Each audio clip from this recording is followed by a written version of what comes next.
So on tonight's agenda, we have the introduction of a new reserve police officer, Vanessa Zelmer, and our police chief, Jeff Weaver, and Vanessa are coming to the podium to start that up for us. Welcome this evening, good to see you. I was just there a little while ago at the swearing in that our city clerk did. Well, Madam Mayor, thank you, and members of the City Council, thank you for this opportunity. And before I do start, I always want to say thank you to the City Clerk and this evening to the Mayor on a very busy evening for them to take time to come to our department for the swearing in is much appreciated. So thank you, Mayor, and thank you, Madam Clerk, for that. To my left is our newest reserve police officer. Her name is Vanessa Zelmer. Vanessa has, to me, a fascinating background. She has a double bachelor's degree. She has a bachelor's of arts in business and a Bachelor of Science in Social Science, both of those from California State University, Monterey Bay. But that wasn't where she ended her education. She went on to California State University, Fresno, where she got her master's degree in education and teaching. She graduated from the Police Academy over in Napa in September of 2014 and came out second in her class. And I learned earlier that the only reason she wasn't first was there was another recruit who could really run fast. And so he scored higher in the ranking than she would have. So she was second behind some very fast guy over there in Napa. For the last decade, Vanessa has had a variety of jobs, a lot of experience. She's been a teacher and a substitute teacher. She's a yoga instructor. She's been a swimming instructor. And one of the things that was interesting to us was her teaching was often done in juvenile halls, in continuation schools, and even in adult jails. And she was called to that environment as a way to help educate folks in those settings. And I think that is going to be, and has already proven to be, a real asset for her as she interacts with the people that she does in the capacity as a reserve police officer. She spent most of 2014 with the Danville Police as a community service officer and left them to become a deputy sheriff. She became a deputy sheriff in El Dorado County for the first half of 2015. She's been with us since December the 1st. So tonight's not her official start date. She started on December the 1st, but we had her formal swearing in this evening. And you would think being hired as a reserve police officer and going through the holidays would be enough excitement for somebody, but since she got sworn in on December the 1st, or started on December the 1st, she got married. And her husband is here, Patrick and Wade, so long-time relationship that is now in the form of a marriage, and she's very happy about that. We look back at our background packet, because our background investigator summarizes the comments that they get. Of course, they talk to everybody that's ever known Vanessa. And the most common words that were used were that she's steady, that she's organized, that she's calm, that she's thoughtful, that she's intelligent, and she's adaptable. And you can see where all those traits would help her be a great reserve police officer. As the council knows, and hopefully most of the public is aware, of all of our full-time police officers, 11 started as reserve police officers, including this one. I started here as a reserve police officer. So our hope is that as job openings come up in 2016 or 2017, that Vanessa will be able to compete for those positions and maybe become a full-time member of the police force. So it's our pleasure to welcome Vanessa here, so I'll turn the microphone over to her for a couple of comments, Mayor, if that's okay. Yes, welcome Vanessa. Some comments from you. Hi, good to meet you. Thank you. It's good to meet you all. I look forward to getting to know the community and serving the community while I'm here. It's been a long journey to achieve this goal of mine, and I'm excited to be in a community such as this, so diverse, and I look forward to it. I'm very excited to be here, so thank you. Thank you, and welcome.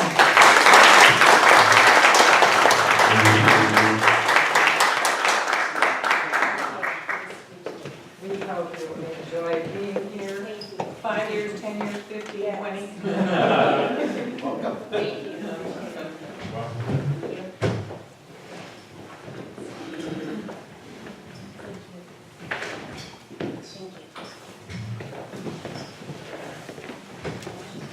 It is really true that our officers and city staff are here for a very long time. So I welcome Vanessa to our police department. And as I said earlier this evening, I think from this table, we hear of the police department as being a very effective family, working great together, getting a lot accomplished with what we observe as professional sensitivity and restraint, which is very important to our community at large. And we appreciate all those speeding tickets and DUIs. So we really wish you luck. Yeah, that's what we look like. Welcome, and we're so glad to have you. Congratulations. So let's move on to public comment. This is for items not on tonight's agenda. If any member of the public would like to address the council tonight on something that's not in our regular business, I welcome you to the microphone. We have one speaker coming up. Anybody else, you're welcome to get in line, and we will be listening to you. Welcome. Ila Benavides Heister, Bodega Avenue, and I want to talk about the interviews that took place last time and also the general plan. These are my concerns. I keep asking myself, where is the discernment? Where is the discernment? What I see is, you had fabulous people interviewing, but I need to tell you that seeing people that got probably an equivalent of 50 years of experience and seeing two very gifted people not come through the ranks, I'm going, when are you going to risk? When are you going to start breaking the status quo? John Eder consistently risked, and he consistently gets voted out. So I just want to bring that to your attention, because I think you're stable enough now. You've got some good institutions. You've got great planning commissioners. So I want to invite you to look at that a little bit, because you're ready to move. SSTAT gave you a lot of good information. You got to get ahead of the curve. That's number one. General plan, I thought you would begin, once it came to your part here, that there would begin to be discernment. And I don't see it happening. I still see you filling in the bubbles. That's what happened with the advisory group. They did an amazing job. That's a lot of dead weight. I understand that. But I need to tell you that what is it you want to achieve? What is it that you want to accomplish? I think what I'm noticing is that I keep talking to you about revitalization as opposed to gentrification. I see little inroads on that, but I really want to support you in looking at how you can begin to have the conversations in front of us that says, this is what we want to accomplish in the coming 20 years. I don't think you're far ahead enough with this new general plan than you were last time. You've tweaked it a lot, but there is no real significant, looking at it. So again, I just want to say, you're doing a phenomenal job, but I just want to push you a little more, okay? Okay, I got the push. We got the push. Thank you. Hey, welcome. And name and address if you would like. Nancy Kravlich, 7600 Leland Street. I received our consolidated notes from Cersei Share today with regard to the community workshop with regard to the hotel. And I wanted to give a little feedback on that. It's now that I've gone to at least 2, maybe 3 of these workshops. One, immediately following these community workshops, first I leave and I go to the tractor store and I talk to the guys down there. And I find it interesting that, first of all, they didn't know about the community workshop until I had called them about a week and a half earlier to inform them of the time and date. But second of all, when I spoke to Cersei, who I know from years past, she said in no uncertain terms, well, I was told that they wanted to move. And I said to her, well, I believe that that's probably what you were told, and I hope that you will believe me when I tell you that that is not true. And I'm wondering why, a couple things. One, well, first, when I leave the tractor store, then I go and I talk to people. I have a very busy house. There's a lot of people that come and chat me up on Leland Street, and not one person knows about these community workshops. And I'm baffled when we're running for our council meetings, or our council seats.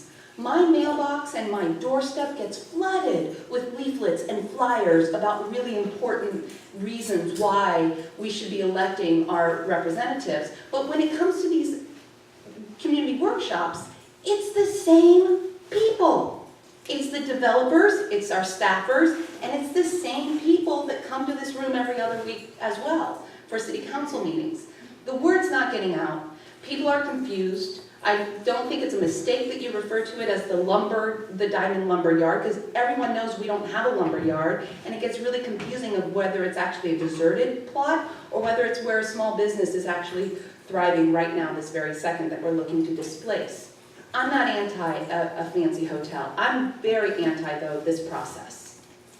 And people are confusing it with the Barlow that right now is advertising an 85-room hotel going in fall 2017. People think that this is the same project. No. Is it the same project as what is up at the French Garden? No, it's a different one than that. So now we're looking at, according to the Barlow, Diamond Lumber Yard, and the French Garden, 163 rooms of high-end luxury hotel that we are in dire need of making happen. I don't think you're getting a real reflection of a community workshop, because I think it's, after having gone to enough of them so far, I'm feeling like it's by design, because you want this project to happen so much. So, there are a lot of people out there that would like to have a little bit more information, and a little bit more heads up, and a little bit more input. I also found it really interesting that there is one of the comments was from a gal who has her weekend at home here and needs her hotel for her friends and family to stay when she has a birthday party. How does someone who lives in San Francisco know about these things, but the people who live here do not? Okay, thank you, Nancy. Anyone else wanting to address the council in public comment? I want to say something too, but council member Slater does as well. Anyone else would like the microphone? Seeing no one come forward, I'll let you comment first and then mine for staff. It's just a quick answer, maybe to a couple of Nancy's questions. The workshops that have been put on were entirely put on by the proponents of the project. The city has had nothing to do with it. There's no formal proposal. The city was not responsible in any way for anything that went on at those workshops. I believe that they said that they were going to be making an application sometime in the next couple of weeks, and I don't believe that that has come in yet. At that point, it does become the city's responsibility to publicly notice all hearings. So as far as them getting the word out, I think that your suggestion of a postcard mailer, that would have been fantastic. It's easy to do and it's not very expensive, so I think that that would be something that they would probably welcome a suggestion of. So the idea that the workshops, although they were held in a city, well, this building, it doesn't mean that it was sponsored by the city in any way, shape, or form. So I think you probably already knew that, though. So I like being the mayor when other people can answer the issues for me. Thank you, council members. Later, I want to just go back to that and say, let's remember that citizens can step up for themselves, and that's actually a culture that we encourage. So if people are curious, let's see, our city clerk, Mary Gurley, takes any number of questions and directs them very effectively. Also, there are other sources of information than the city. And if people do want to spread the word about something going on, each citizen can certainly do that. Email your friends. Send it out there. And let's make sure that as many of us on a private citizen-to-citizen level know what's happening, what's going on as possible. The city does our very best to publish city business. And in this case, as Councilmember Slate said, this was a private applicant doing their public outreach. So I want to get back to the interviews and just point out that in addition to Councilmember Eater, Councilmember Slater also did show, I think, what was called some discernment there and go with others than the status quo. So I want to acknowledge that effort on your part and also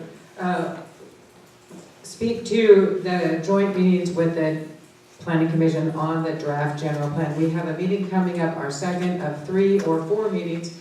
This one will be February 9th. Our first meeting had 2 big chapters, land use and circulation, and it was awkward for me as the mayor because we had 2 bodies, in other words, a total of up to 12 people with our consultant kind of struggling our way through those chapters. So I assure you that February 9th will be more studied up by all those in attendance and also more organized so that we can move through material and get to the higher level thinking, which was actually the assignment that was given to all those present, which is like, what what is it we want? Like, what is the big message? And I want to credit Councilmember Eder with dialing in that message several times that evening, as well as others present. So do come, February 9th, and we will be at 6 o'clock here, and it's joint planning commission and city council on the draft general plan.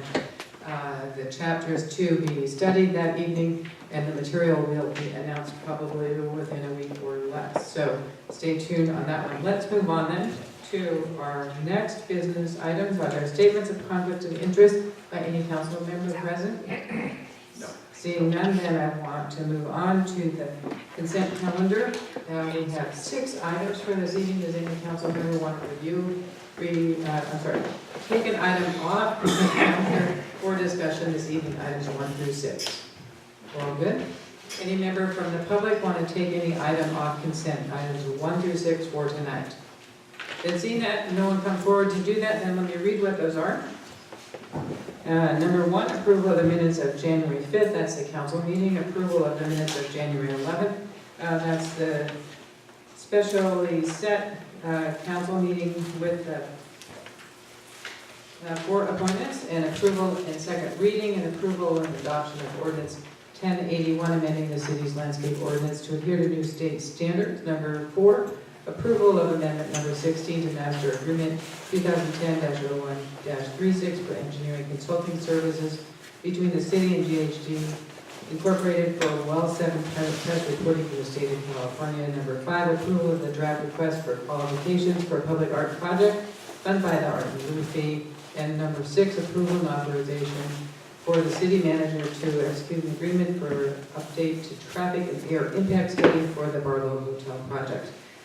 Those are the items. I'm looking to entertain a motion to approve the consent calendar, items 1 through 6. I move approval of the consent calendar. Thank you. Is there a second on that motion? I'll second that. Thank you. All those in favor then say aye. Aye. Opposed, abstentions, that will carry 3-0. We move on then to item number 7. This is a presentation from Sonoma County Community Development Commission on ending homelessness. Our speaker tonight is Jim Letty, and he's talking about the toolbox of options for policymakers with the goal of ending all homelessness in 10 years through building homeless dedicated housing. So I'm just checking.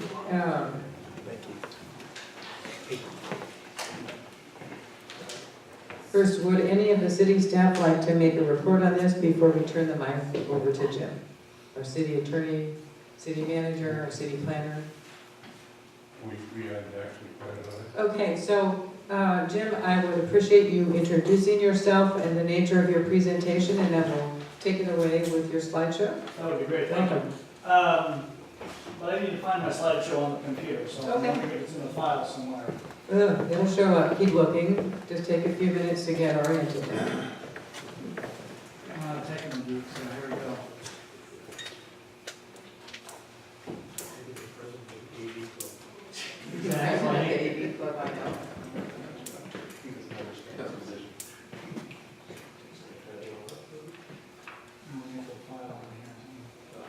Okay, well, let's just give you a minute while we appreciate our new screen.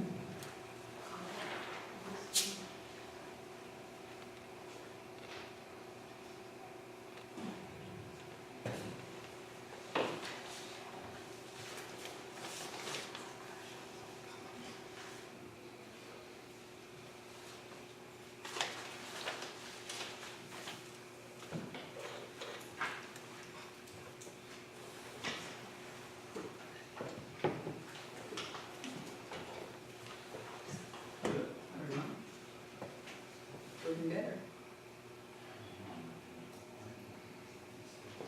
Do you know what I did as far as numbers?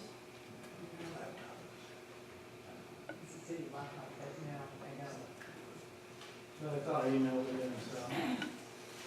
The January 6th one. Well, I can go for my notes. Well, I apologize for this. I thought with the staff report we had mailed in our PowerPoint presentation, so I did not have my copy on my flash drive. So instead, I want to talk overall. First of all, I want to say thank you very much to the city manager and to Mary for scheduling this. appreciate the opportunity to be here. I'm going to just get rid of this for the time being. So the community, first of all, is that okay? Thank you. Don't want to talk too much. So Jim, if we don't have that, we do have a hard copy, I believe, in our council packet. It looks like this might be your show. That is the hard copy and the actual full report back there. So I did not bring extra hard copies because I didn't want to waste any paper. Anyway, so the Community Development Commission, Sonoma County Community Development Commission is the former redevelopment agency as well as the Housing Authority for Sonoma County. In 2014, the Board of Supervisors, seeing that it was going to be a very cold winter, wanted to devote more resources into ensuring that people who are homeless had a place to stay, not only during those winter times, but also longer term. The tasking of creating a long-term solution for this beyond the emergency solution was the report that has resulted before you. It started as a plan to alleviate homelessness, and then as it evolved this year, when we had more resources to move forward, it turned into a plan to end homelessness in 10 years. As the federal government and the state governments have moved forward with where they're going to spend resources, the emergency or triage of these things are not going to happen anymore. It's yours, you can do whatever you like. So anyway, and I promise I will not sing. What drives this is the fact that we're going to what's called a housing first model. And the first aspect of that means that prior to what used to be before, when it came to how we invested in homelessness, which was services first and then finding permanent homes, we're now reversing that. So we're trying to say, look, the first stabilizing factor we can have is ensuring that someone has a place to stay. Not temporarily, not in a car, not in a shelter, not in a tent, not transitional where they have to be out in 60 days, but a place that is there. There are many models of this. We're not inventing something new. We're looking at success from a number of cities as well as a number of states. Many people may have heard of this as the Utah model. So the first, hey, yay, all right, here we go. Always like that visual aid. All right. Whoa, nice. I swear I didn't do anything. Only it's festival. Oh. Ah, there we go. I'm working on the other.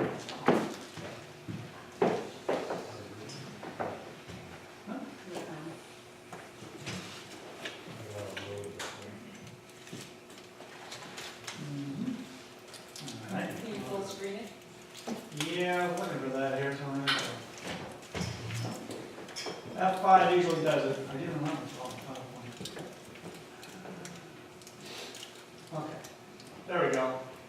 Now, and this is why you get there early. Anyway, all right, there we go. Hey, we're cooking now. So I'm gonna sit back down. All right, dress rehearsal's over.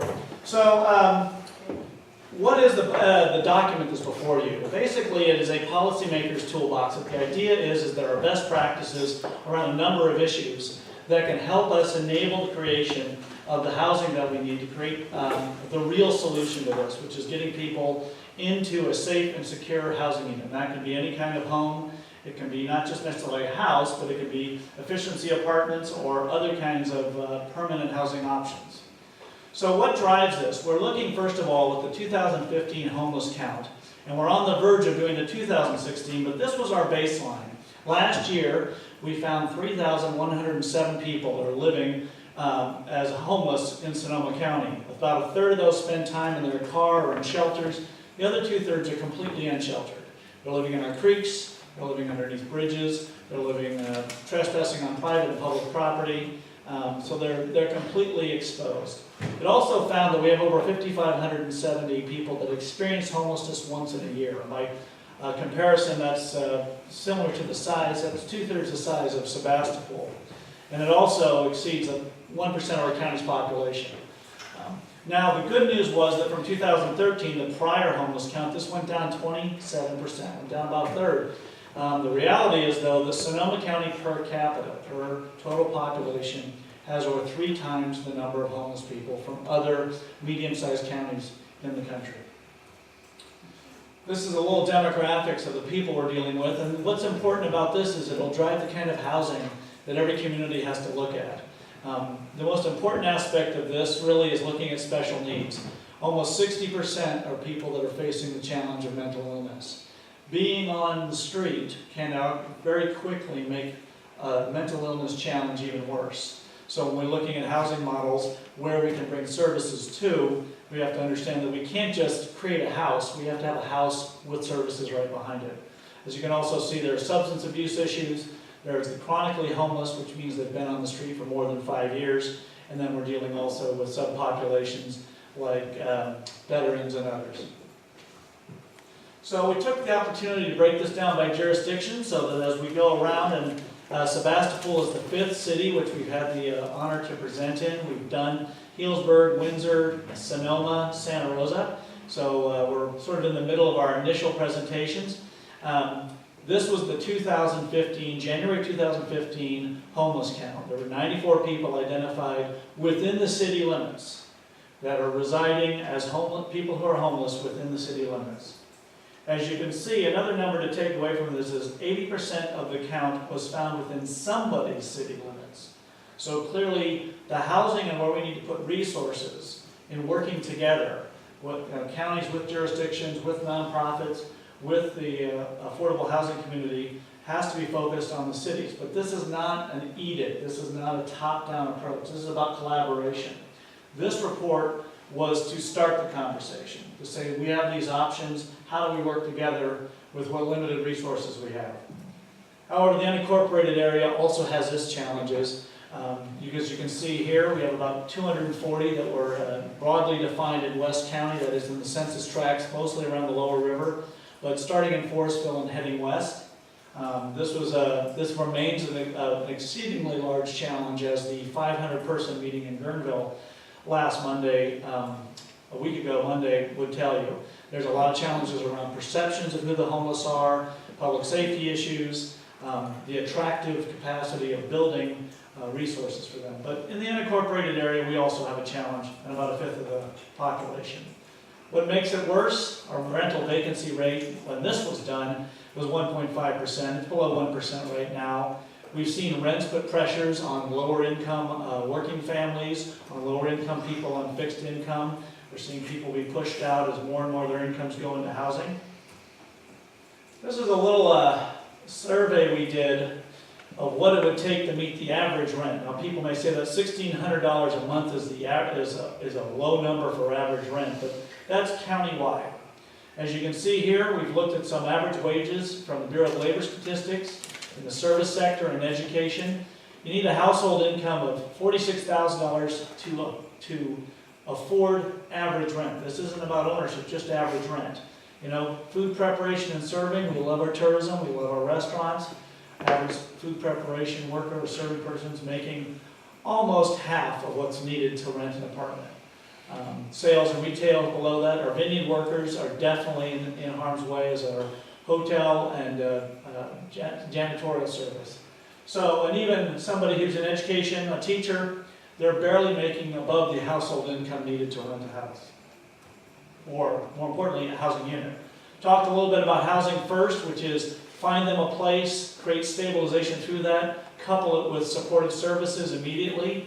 We've seen the success in other communities. It will be a success here, as we've seen with the rapid rehousing program. The faster we get people back into housing, the faster they stabilize with healthcare and with their employment and with other challenges they may have. Why do you do it? Housing costs you $31 a day. Average hospital stay overnight is about $4,000. If they break the law, they end up in jail for $139 a night. Even when you factor in having to build them, the overall net savings to the community, to these institutions, is huge. Right now, when you look at the population that doesn't have a medical home, if they get picked up by a law enforcement official because they're having a bout with a substance abuse problem, or they're very injured, you're looking at $4,000 to one of your hospitals. That gets passed on to everybody with insurance, and it gets passed on to the taxpayers. So the 2,200 units is what we need to put those 3,107 people in somewhere sustainable and safe. We think we can do that with 200 by repurposing existing houses, and then another 2,000 net new units, again, over 10 years.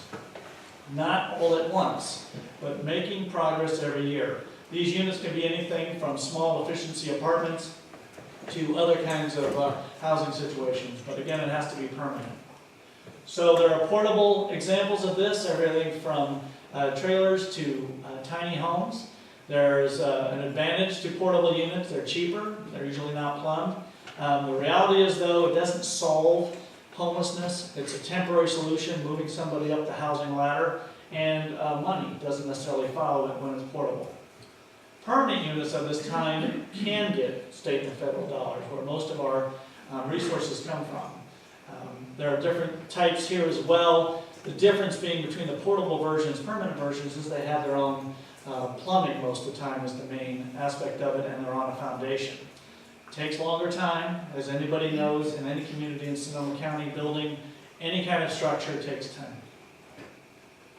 In the meantime, while we're building the real solution, which is permanent homes, we have to make sure that people in harm's way are safe and secure and have access to some resources. You know, before I got into the business of direct homeless services, I always used to love the rain, especially in the drought. I love the rain. Having grown up in West Sonoma County, the rain was always enjoyable unless it was about to flood. Now when I hear the rain, I think about the people sleeping in it. And I think that there's something we need to remember is that when people say it's a choice, there are people sleeping in water. And I don't know what kind of choice that is, but it exactly is not a lifestyle that I think anyone aspires to. So interim measures can be everything from shelters, safe parking programs, sanctioned encampments, being able to create some of these temporary kinds of housing situations. But this isn't a solution. It is a step towards something better because there's security in this. There's a way to get people that are fragile and are sleeping in a situation that is dangerous where they could get robbed or assaulted or stolen from. So what does it take in the price tag to build something? As you can see here, a typical affordable apartment is about $350,000 a unit. Homeless dedicated is a little bit less than that. As we do mobile homes or tiny houses, we think the price is in that $172,000 range. And if I'd won that big lottery, I think this problem would have been solved, but I didn't, so I'm here tonight. So for those net new units, after we take out the federal and state subsidies, which developers such as Burbank and Mid-Penn, EAH are very gifted at doing, we still need $55,000 in local subsidies, whether it's the county fund for housing or monies that cities put into it. So we need $110 million over 10 years. That's new money. That's not the funding we're spending now for the units that are already planned, but that's net new dollars.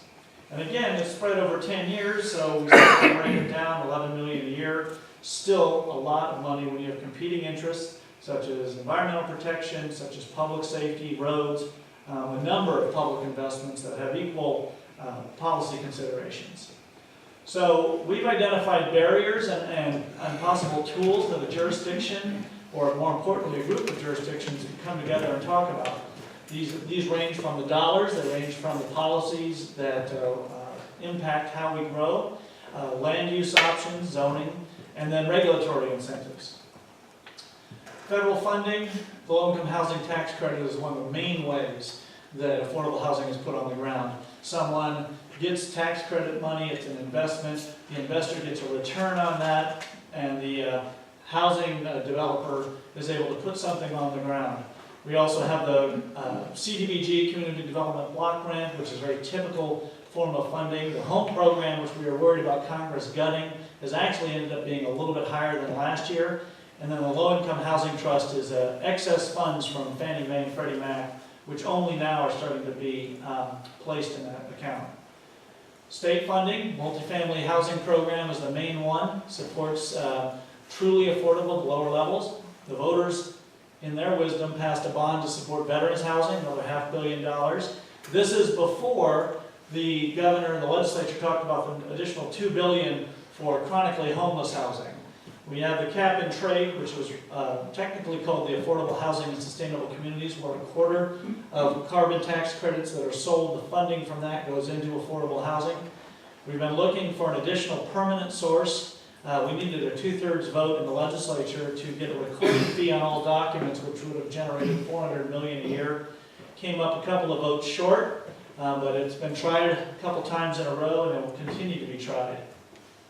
So, to the $110 million, this chart isn't meant to say that folks have to spend all this money on affordable housing. This just reflects what's happened after the end of redevelopment as Monday has returned. These are a potential local source, but as you can see from this list, we've looked at a number of sources which have to be refined even more, from the former redevelopment, but inclusionary housing fees, looking at TOT, possible increases to TOT, enhanced infrastructure financing districts, which are a way to, again, capture increases in property taxes, and then the idea of floating a very big bond with focused revenues to pay it off, but do sort of an infusion of capital to build up front. Something that I think SAY has shown us, that there is an incredible philanthropic community in Sonoma County and the generosity of its citizens. Private fundraising is a way to go. Endowments. The employment-based visa is a program where if workers come from other countries, the host country can fund to offset the impacts, and housing can be an impact of that. But this is something that we really haven't pursued in a meaningful way. There hasn't been the staff bandwidth at the public level, and the community foundations are already tapped on their staff resources.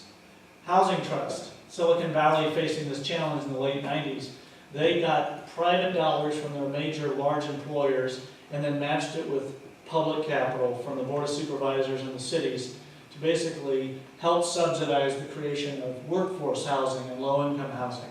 This is something that was investigated about 12 years ago, but again, without staffing, it didn't get very far. There was an initial investment set up at the Community Foundation, and then it got dissolved actually last summer because nobody was utilizing it.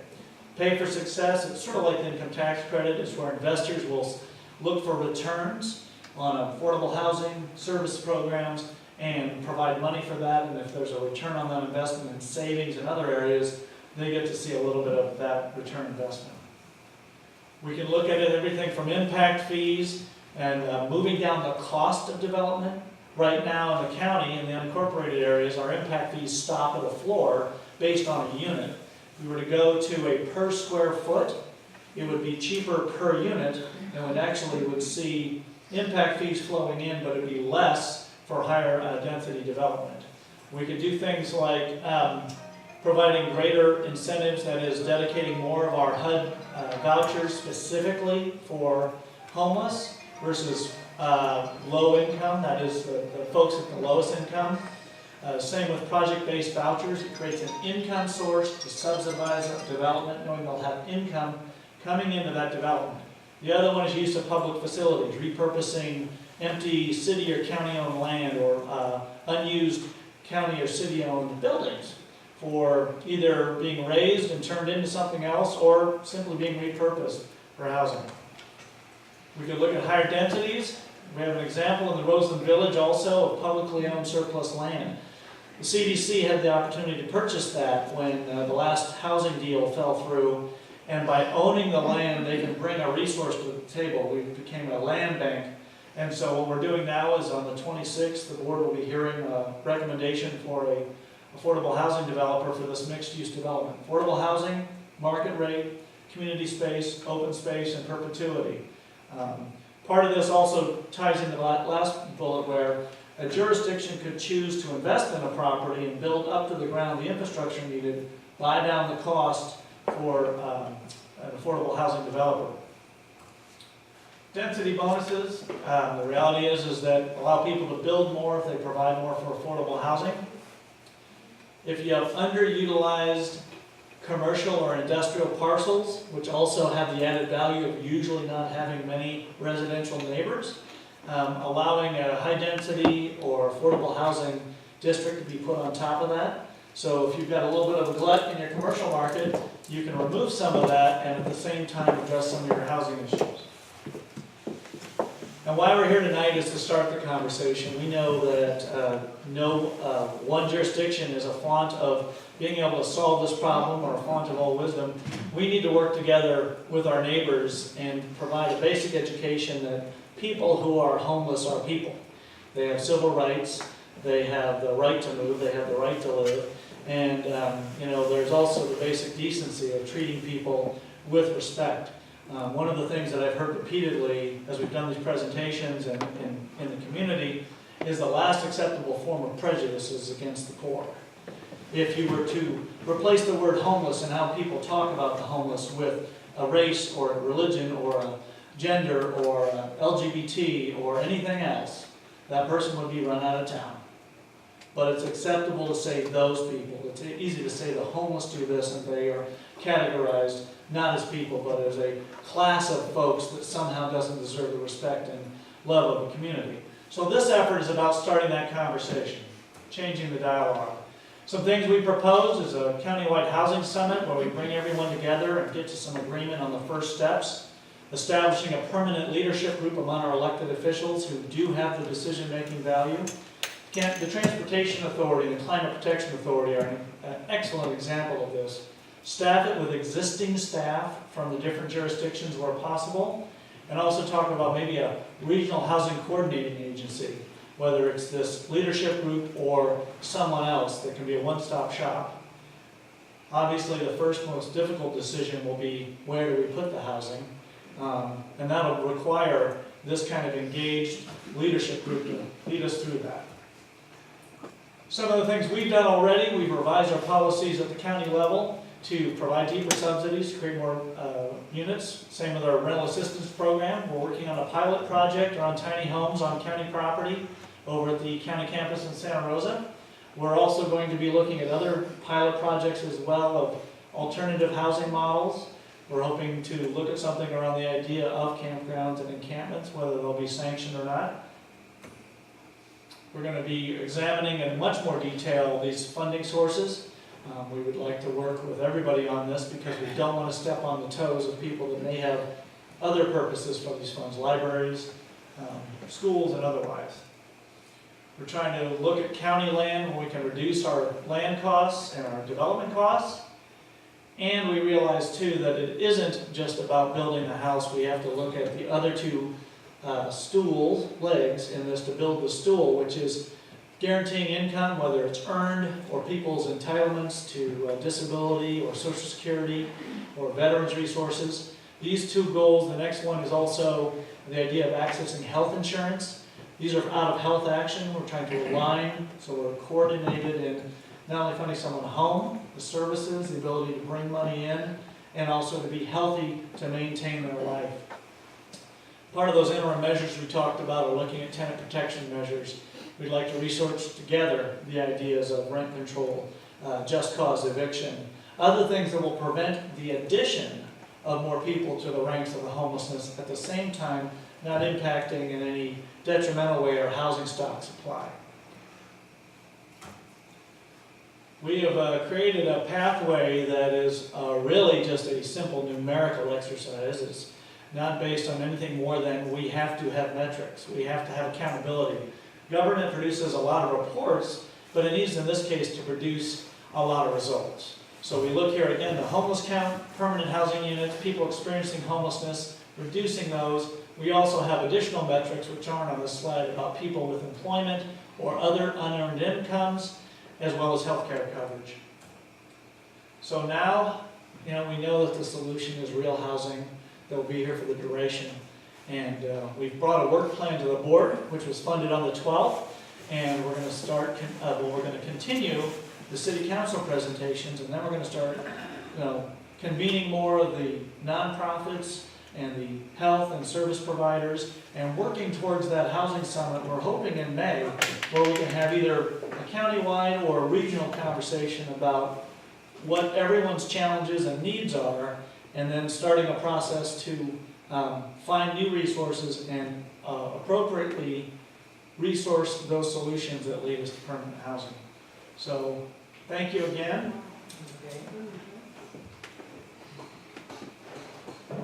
And if there's questions from the council or the public, I'm happy to. Well, thank you, Jim. That was a lot of material kind of at high speed for us, even with a thick packet. So let me check with our council members. Are there questions for Jim right now before we go to public comment? I've got a question. If you don't mind. Go ahead.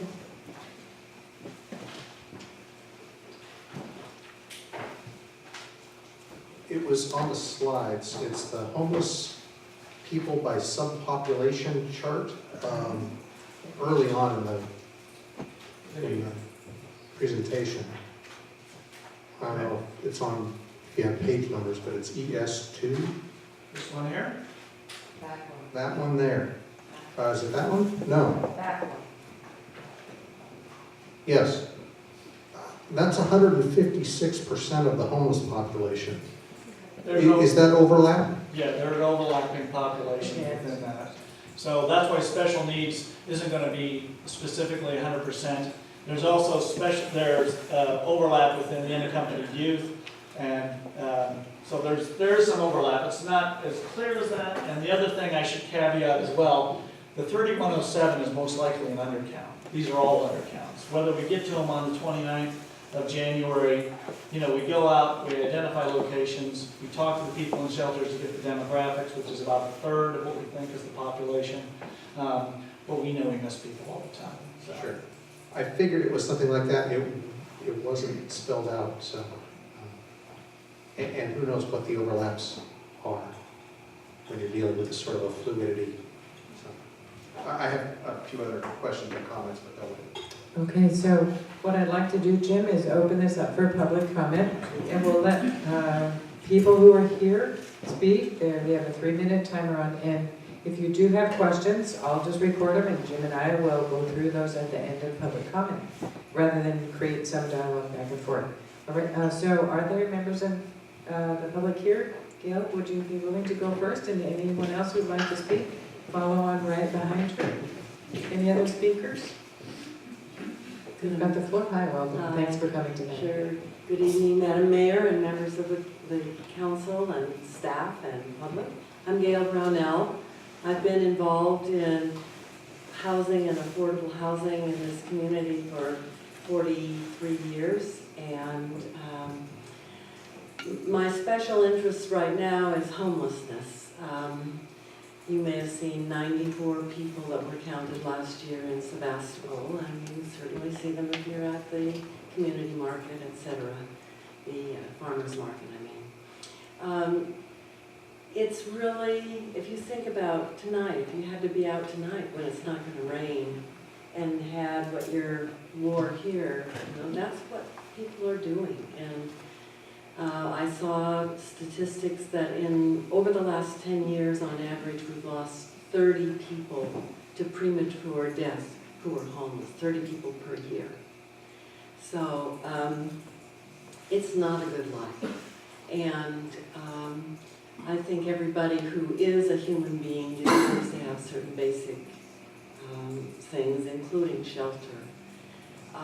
I think they also need to not just receive those free of charge, and there are many ways they can pay to be part of that participant, might be taking care of their own issues with regard to alcohol or other drugs. It could be helping in volunteer jobs around the community. Some of our homeless people in this community were involved in the mural painting on the side of the Oddfellows building, for instance.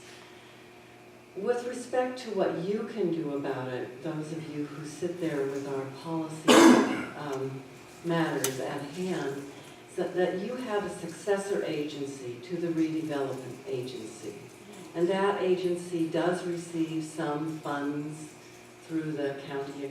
I don't understand entirely how that happens, but I know money does come. And I think it would be great if Sebastopol would take the high road and adopt the old redevelopment rule that 20% of those funds had to go for affordable housing. I know that those funds are needed for filling potholes and replacing sewers and that kind of thing too, but we really need to take care of our human capital, our people. And so I would like the successor agency to the redevelopment agency to make a commitment to spend 20% of those funds for affordable housing, particularly for those with homeless issues. And I would suggest you look at surplus properties, if that hasn't already been done, to see if there's anything that could be used in Sebastopol. And I would ask that you move forward. Sebastopol has done a really good job at building affordable housing in this county, but I want you to remain the leaders, and I want you to take care of those in our community who can't take care of themselves. Thank you. Thank you, Gail, for those comments. It looks like we have another speaker. You're welcome to the microphone, sir. Hi. Hi there. My name is Jim Glom. I'm a local businessman, and I have an office on the town square, and I've become intimately involved with some of the homeless people. I'm also a Rotarian, and amongst our membership, we have people who are very interested in supporting homelessness in whatever way we can. I'm so excited about your program. I think it's wonderful. And if I can be of any assistance to you, I offer my services. I'll give you my card, but I'm intimate. I know these people. They become my friends.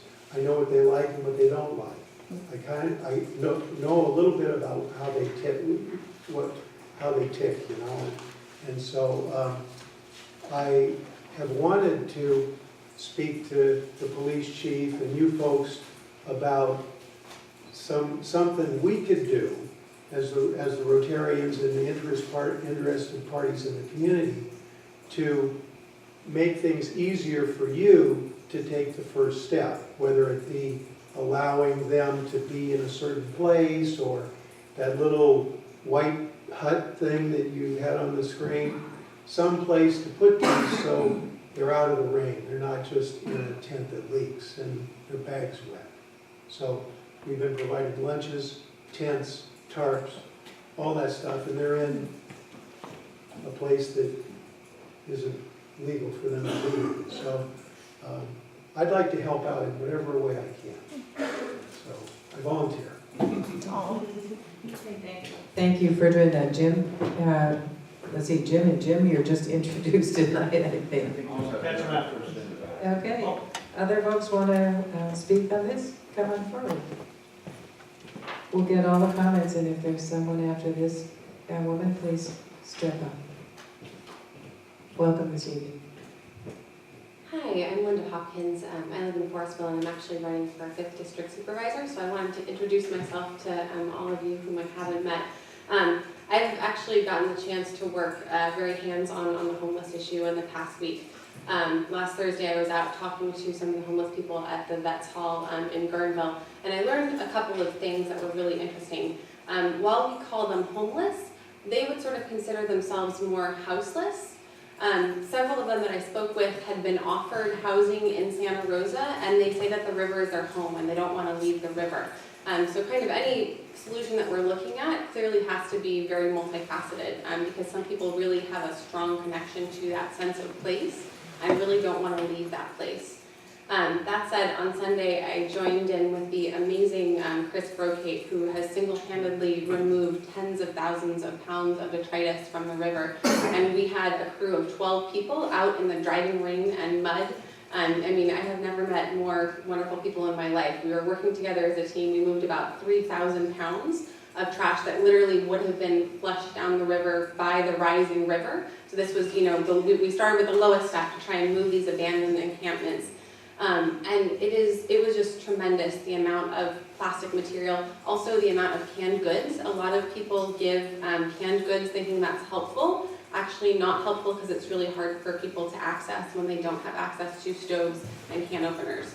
So that was kind of another eye-opener. But also the need for laundry facilities, because it came to my attention that often what happens when people are homeless, they don't have access to a washer and dryer. And so they actually use clothes until they're so filthy that they just get new clothes from other well-meaning, well-intentioned people. And we hauled, thousands of pounds of just sodden clothing off the riverbanks. And a lot of that is nylon, which is plastic, which then washes down into the ocean and doesn't decompose but breaks into small pieces and is eaten by animals. So those were a couple of the things that really struck me.